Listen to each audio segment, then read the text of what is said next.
Thank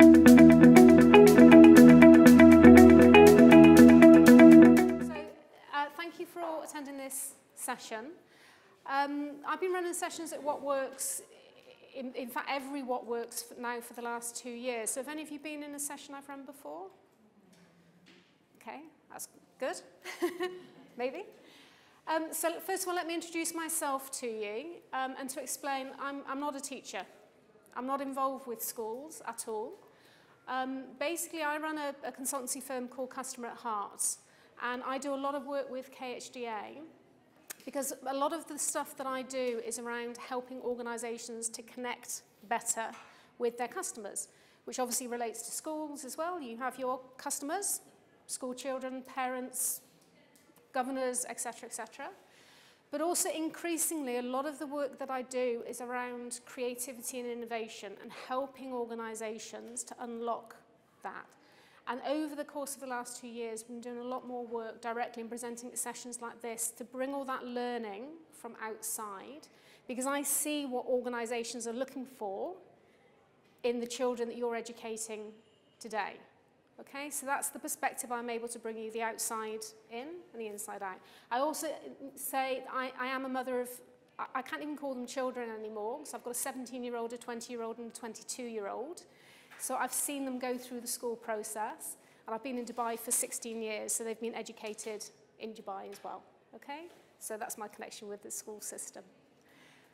What I want to talk to you today about is something called human-centered design. It's based around principles of design thinking. I know there have been some sessions earlier today on that. But more than anything, it's about how we use the principles of human-centered design and how it can be used within schools, by school children, in order to not only help them develop this global citizen mindset, but also potentially take on some of the challenges within the global world that we now live in, the issues that we now face, and how you can actually bring that in practical terms into schools themselves, okay? Every session I ever run is always very hands-on, it's very interactive, so you will be involved in developing some solutions yourself at the end of this session, okay? So first of all, let me explain why I care so much and I'm so passionate about school children and their ability to influence change, and why I think the school children are so valuable in the global citizen perspective. And one of the reasons for that, this chart basically reflects the findings of a study which was conducted back in 1968 by a gentleman called George Land. And George Land had been asked to develop an innovation test, a creativity and innovation test for NASA. And the test was specifically to help them identify and find the most innovative engineers and astronauts. The test was fine, working great. But George Land and his team decided they would use this same test, which effectively measured ability to think creatively or divergent thinking, and they applied this test on school children. So in 1968, 1,600 school children were tested at ages 3 to 5, okay? At ages 3 to 5, 98% of those school children were able to demonstrate extremely high levels of creativity and divergent thinking. This was a longitudinal study. He tracked them again by the ages of 10, and by the ages of 10, only 30% of those children age 3 to 5, 98% divergent thinking, were able to demonstrate the same levels of divergent thinking. By the time they reach 13 to 15, that ability to think creatively and to think innovatively, however you want to label it, drops to 12%, okay? Now we know, we've heard Dr. Ken Robinson, schools creativity, etc., etc. I don't believe that schools kill creativity. I believe that there is something in the way that we are raised, nurtured, the environment that we're in, that kills that creativity. Or not least, it doesn't kill creativity, it kills our creative confidence, okay? There was a further study of 280,000 adults, to test their level of creative thinking. And the results of that indicated that only 2% of that 280,000 study were able to demonstrate creativity, innovation, divergent thinking. Okay? So for me, there's some magic that exists in these, yeah? And we need to capture it as early as possible and foster that ability to think creatively, because we have it. We're all born with it, okay? Apart from the 2% of the study that didn't have it. Don't know why. So if I were to ask you as a group, show of hands, how many of you think and believe that you're creative?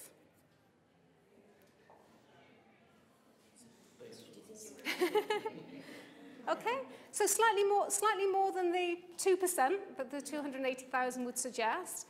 But we do, unfortunately, we do. It's like if somebody asks you if you can sing. Yeah? We say we can't. Well, frankly, we can all sing. Yeah? We may not be able to sing to the level and the perception that we have in our mind that we should allow ourselves to sing outside of the shower. Yeah? But the fact is we can all sing.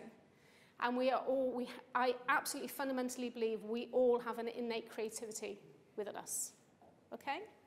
And I think the opportunity that you have as school teachers and involved in the schooling process is that you have the opportunity to tap into that. So if we work on the principle, and I'm assuming you work across the different various school ages, from early years through, yeah? So for me, the principles apply across the board. And particularly in relation to this concept of being a global citizen, for me, it's not just thinking about stopping at the learning, so we can teach children about global issues. We can teach them about sustainability. We can teach them about poverty. We can teach them about global environmental issues. We can teach that, okay? But let's not stop at just teaching them the lessons. Let's allow them to actually come up with some of the solutions based on the fact that potentially, arguably, they have far more creativity than we do as adults. Yeah? We can argue the point. But if that's the case, let's at least give them the opportunity to use their creative abilities to come up with solutions that potentially we as adults are no longer able to. There's a quote by Albert Einstein that says we cannot use the same thinking to solve today's problems with the thinking we use to create the problems. So frankly, depending on your viewpoint, the world's in a bit of a mess at the moment, okay? Now, our generation and generations before us have been responsible for creating that mess, the problems we now face. The argument is we need to change our thinking in order to resolve those issues, otherwise we'll just go on creating more, okay? So our hope, potentially, are the children. So, what is human-centered design, and why am I standing here saying to you that this is an opportunity to tap into that creativity and innovation and potentially come up with some solutions that will be valuable, and I would even say groundbreaking. I honestly believe that children in any of the schools that you currently are involved with, children who are in your class today, have the potential within them to come up with a solution that can change the world, literally. And part of that is the belief that the children, and us, because we're just as capable of changing the world as well, part of it is that belief system, okay? So what human-centered design about, if we look at the words, so human-centered first and foremost. So the first part is actually looking at human experiences. And that's the part that a lot of you will be doing in your day-to-day teaching practices anyway, bringing their awareness to issues which are important to them around the world, okay? But doing it in such a way that they start to develop empathy. And a cornerstone of human-centered design is not just seeing a problem, but understanding a problem and understanding the people who are experiencing that problem in order to then have a better understanding about how to fix the problem, okay? And that comes through the understanding part. So understanding the challenges and understanding, more importantly, the opportunities that are presented by some of those global issues. And the final aspect is making. And the making part that you'll have an opportunity to do today. So I will present you with some ready, I'm taking care of the first bit. I've done the looking, I've identified the challenges for you. I'm going to give you something that I want you to actually make and turn into a solution based on some problems. But more than anything, human-centered design means believing that all problems, even the seemingly intractable ones, like poverty, gender equality, clean water, you name them. You name any problem that we think it's too difficult. We can't solve that. The human-centered design approach, mindset, says we can. Or at the very least, let's try. Okay? So, principles of human-centered design, I'm not going to go into a huge amount of detail today. What I'd suggest for your further, if you're interested in this topic and sort of further reading on the subject anyway, human-centered design is well documented if you do a search within Google, but it's based on principles of design thinking. And these two principles, the process, are pretty much the same. The principles centre around, they always start with empathize. How many of you have been for an MRI scan?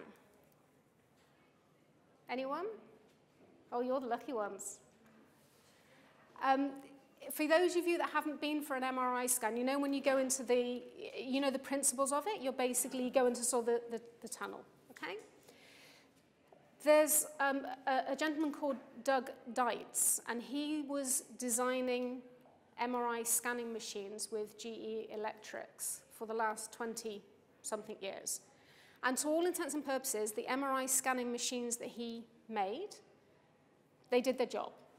Okay, you put a patient in, scan them, identify where the problem was, job done. Okay, or so he thought. He actually attended a human-centered design thinking course with Stanford many years ago. And as a result of that, he started to rethink. He was interested to see how these scanning machines were actually used within hospitals. And in the process of doing that, what he discovered was that for children, pediatric cases, in order to get a child into one of these scanning machines, big industrial-looking machines, 98% of them had to be sedated. Okay? And we're not just talking mild sedation, we're talking knocked out. Okay? So you can imagine the implications of that. You had to have somebody there to apply the sedation. You had to have somebody there to monitor them. They needed extra time coming out, etc. And the whole process was incredibly stressful. Okay? So the result of that and Doug's ability to now start to empathize with the problem, this wasn't about simply providing a medical solution. This was actually understanding the needs of the customers, the patients. And as a result of that, he developed a whole series of MRI scanners that are themed. So there are pirate themes. There are Disney themes, fantasy themes. And these actually, for the pirate one, I don't have a picture with me now, but I can show you one on my computer. Basically, the idea is that you walk the gangplank into the MRI scan. And the nursing and medical staff dress up. So as the child comes in, they're taken on this pirate story, and they're going to be the big brave pirate going into the boat, etc. And the result of that is sedation levels have dropped. In fact, they've almost been eradicated for these new machines. And Doug heard on a visit when he went back after one of the new machines had been installed, he actually heard one child turn to her mother and say, "Can we come back tomorrow?" Okay? So the ability to empathize, and actually it's not just about providing a solution, but it's about providing the right solution that meets the needs of the people that you're developing it for. And that then leads to the definition. What problem are we trying to solve? Yeah, so the problem we're trying to solve isn't this medical piece of equipment. You look at something like Uber. Yeah, do any of you use Uber, the replacement taxi service? Yeah, if you don't, you should do, because what Uber does, it strips away all of the frustration that we have with taxi service, because you're not guessing when your taxi is going to turn up. You can see, you literally see exactly where that car is. And I had this situation last week. I'd ordered an Uber cab, and I could see that he'd gone the way that I wouldn't have gone in order to get to my villa. But I could see. Yeah, and it tells me. 3 minutes to arrival, 2 minutes to arrival, I know when he's outside my door. He doesn't have to call or ring. It's done. Okay? And that's taken part of these two bits of the equation. Understanding the problem, defining what problem we're trying to solve. The problem Uber are trying to solve isn't taking you from A to B. Their definition of the problem is removing all of the frustration you have in the booking process. Simple, yeah? Ideate. So ideate is a much nicer word for brainstorming. Okay? That's simply the process of generating lots and lots of ideas and doing it in a way that we co-create ideas. So what I see in organizations that typically marketing departments, those sort of light, fluffy, arty people get involved in the ideation process. But actually, if you've got students that are very good scientists, mathematicians, plus your design and art students, and you bring them together, you'll see magic happen. Because you've got different mindsets looking at the solution in a different way. Okay? So that's what the ideation is about. Prototyping is the bit that you're going to get a chance to play with this afternoon. And prototyping means that, frankly, when we have an idea, we can stand and we can talk and we can present the idea. Typically what happens is that usually that idea will be talked out, it will be changed, it will be taken in a different direction. People presenting the idea feel that their idea isn't understood. That's not what I meant something else. Prototyping actually gives you the opportunity to build an example of your idea, to show people this is what my idea, not only what it looks like, but this is how the different users can be involved in the process, okay? And that, I believe the best way to learn is by doing rather than talking, so that's what you'll do this afternoon. And the final part of the equation is testing. And we can test much more easily if we've got a physical example that the users can interact with, as opposed to, okay, this is my idea, this is how it should work, etc. It's not easy to test, okay? So those are the basic principles. So children and the human-centered design approach, why do I think that they're a perfect marriage? Well, I actually think adults and human-centered design is also a perfect marriage because it gets us beyond the level of discomfort that we can't do something. And what it does, it really helps to foster this mindset that we're not just preparing children to go out into the world to withstand it, yeah? We're giving them all these life skills to make sure that they've got the right skills, they don't suffer with stress, etc., etc., but also the absolute belief that they can actually change the world, that they can make a difference, okay? Big, bold statements, I know, but frankly, if we don't engender that belief in children, we're going to create a society, our next generation, that's not willing or ready to create the change. And we need it, as simple as that. Okay? So it's about teaching children to take charge and giving them the opportunity through some very simple processes, activities that you can conduct within schools. You can. I used to use Lego. I refuse to use Lego in any activity that I do. It doesn't matter whether it's a blue chip company or a school, because frankly, it's too restrictive. Yeah, and people want certain colours and they want the little people and it's all fights, etc. You can use very simple materials and the activity I'll show you is exactly that, okay? But as I say, it's about teaching children how to take charge and take charge of not only understanding, that's the education, the first part of the education bit, but enabling that understanding of issues and then enabling them to come up with solutions, potential or otherwise, to enact that change. I'm going to show you a short video, which is basically will show you how a school actually uses and implements the principles of human-centered design, okay?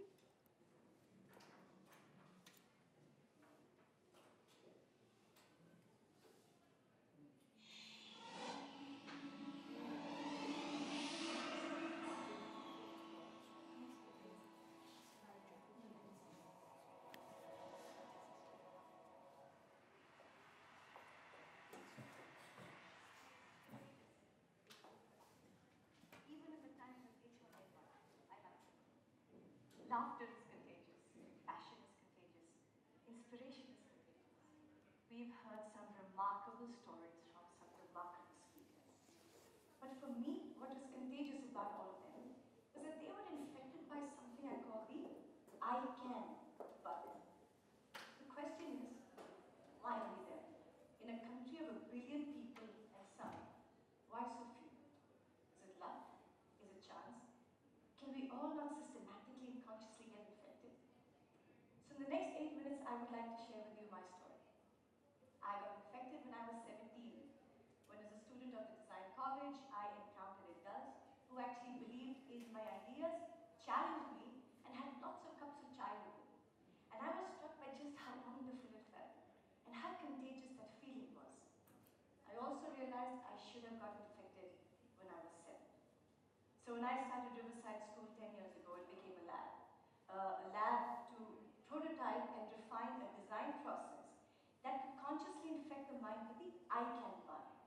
And I uncovered that if learning is embedded in real-world context, that is, if you blur the boundaries between school and life, then children go through a journey of aware, where they can see the change, enable, be changed, and then empower, lead the change. And that directly increased student well-being. Children became more competent and less helpless. But this is all common sense. So I'd like to show you a little glimpse of what common practice looks like at Riverside. A little background. When my grade 5 was learning about child rights, they were made to roll incense sticks, agarbattis, for 8 hours to experience what it means to be a child. From teacher told me to I am doing it. And that's the I can mind shift. And it is a process that can be energized and nurtured. But we had parents who said, okay, making our children good human beings is all very well, but what about math and science and English? Show us the grades. And we did. Their data was conclusive. When children are empowered, not only do they do good, they do well. In fact, very well. As you can see in this national benchmarking assessment taken by over 2,000 schools in India, Riverside children were outperforming the top 10 schools in India in math, English, and science. So it worked. It was now time to take it outside Riverside. So on August 15th, Independence Day 2007, the children of Riverside set out to infect Ahmedabad. Now it was not about Riverside School, it was about all children. So we were shameless. We walked into the offices of the municipal corporation, the police, the press, businesses, and basically said, when are you going to wake up and recognize the potential that resides in every child? When will you include the child in the city? Basically, open your hearts and your minds to the child. So how did the city respond? Since 2007, every other month, the city closes down the busiest streets for traffic and converts it into a playground for children and childhood. Here was the city telling this child, you can. A glimpse of infection in Ahmedabad.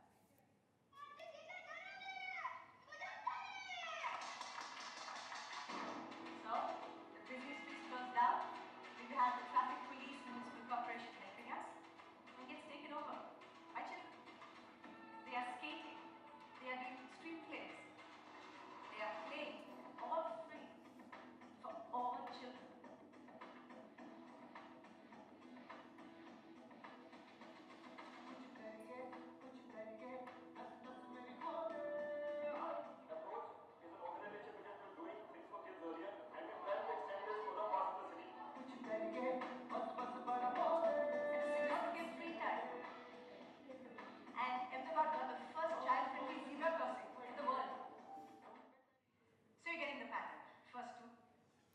I'm going to stop it just there, mainly because of time, so I apologise for that. If you want to find it, you can find that video on YouTube anyway, okay? And I'll give you the details at the end. Based on that mindset, first of all, that I can mindset first and foremost, I just want to ask you a question. Yeah, you don't need to be a maths teacher to answer this. But what's the sum of 5 plus 5? 10. Yeah? Divergent thinking. The answer, frankly, if we ask questions in a particular way, we're always going to end up with the same solution, okay? If, however, we change the mindset and we say, what 2 numbers add up to 10? 7. It's a whole multitude of answers, okay? So when we ask our children questions, we're not asking 5 plus 5 equal, yeah? We're not asking, give us the solution, here's the problem, give us the exact solution. You want to create a mindset that will explore various routes and options in order to reach an end goal, an end solution, okay?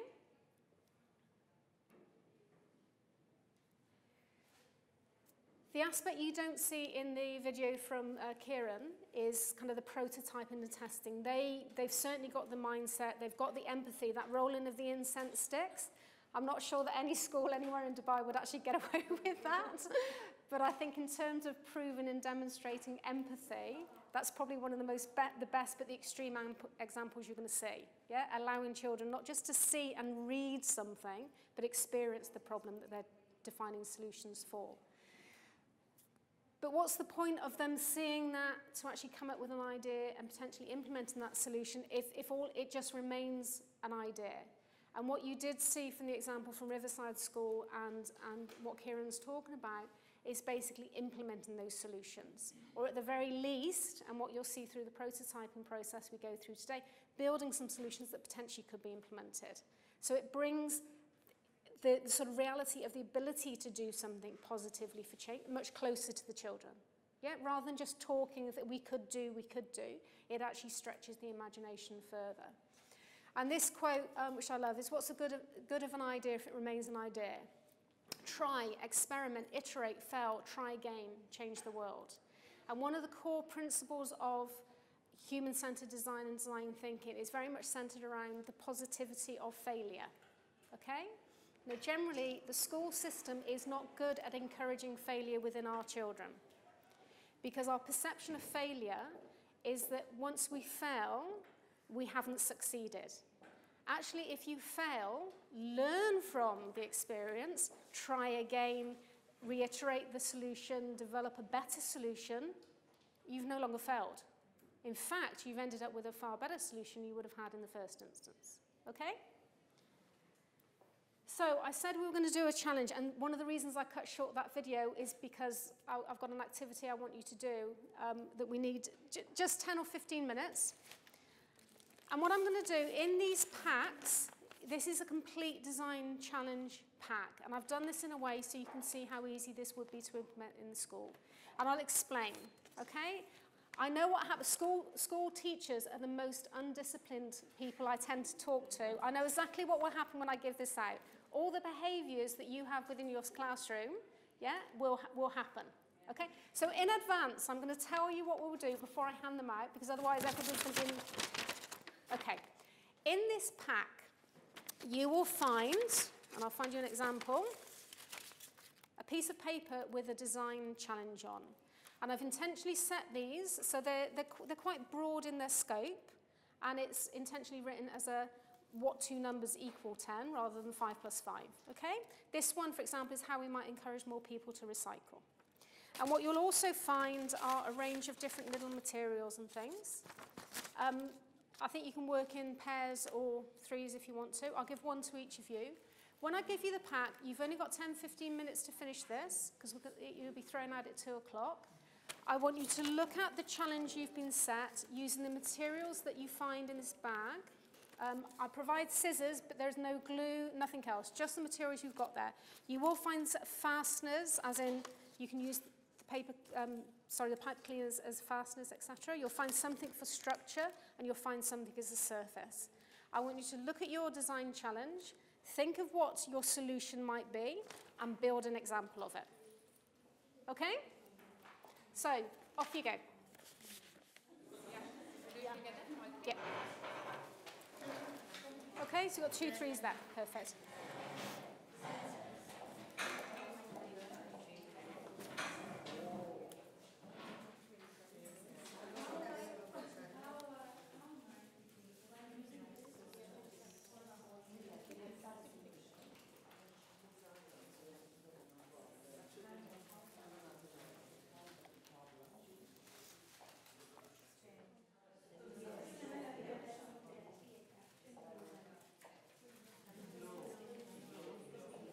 You don't have to use all of the materials, just whatever you feel helps.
Okay, I'm going to have to be really cruel, because I love the fact that you're so engrossed in this, but I'm going to be really cruel and say that unfortunately we're going to have to stop right now.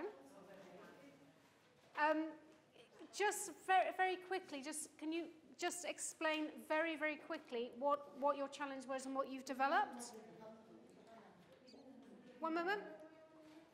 We tried to make the bin attractive. Okay, so this one was how to encourage recycling, okay? How might we encourage more people to recycle? So we basically thought that if we're talking about recycling and if we aim at the adults, they might just be very lazy. So we thought we need to aim at the children, because if they are interested in recycling, they're going to pester their parents no matter how far it is to take them to the recycle bin. So we thought of having a very cute little recycle bin with the little animals. We have a little froggy over there who's encouraging all the children to come and recycle their plastic. So we've got our plastic bin and we wanted to make it more creative, but this is what we've done. Perfect, great, okay? Okay. Also, we changed of an idea how might we encourage people to recycle is to show adults before kids that we can use lots of stuff that might be in need at home.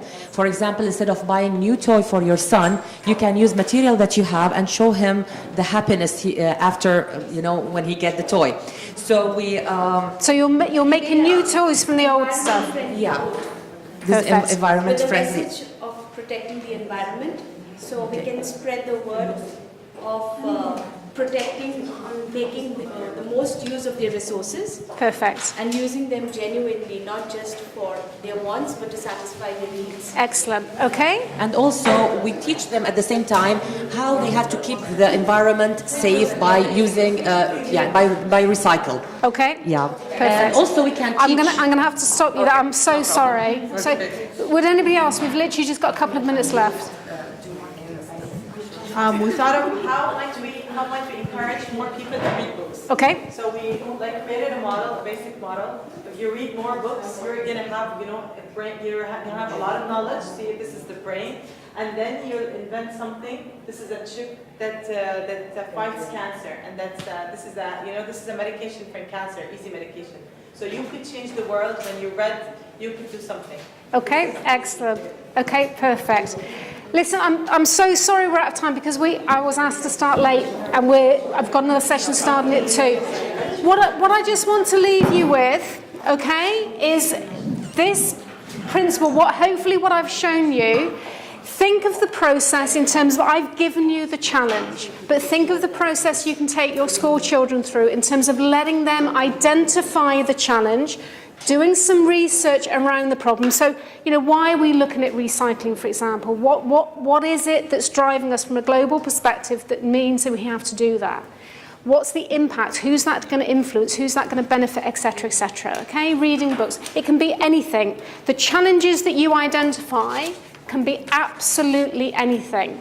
And what I would say to you, if the research is true, okay, if we accept that as adults, only 2% of us are truly divergent in our thinking, yeah? Imagine the possibilities that when you give these activities to your school children, with their creative abilities, what sort of solutions they can come up with, okay? Because it astounds me every time I do these activities. I've raced you through this. You've had about 5 minutes, and already the ideas are popping. And I'll leave you with this final quote. See the world with the innocence of children, approach the world with the daring of children, love the world with the readiness of children, heal the world with the purity of children, and change the world with the wisdom of children. Okay? Put it to the test and see what your children can come up with. Okay? Thank you. Thank you very much.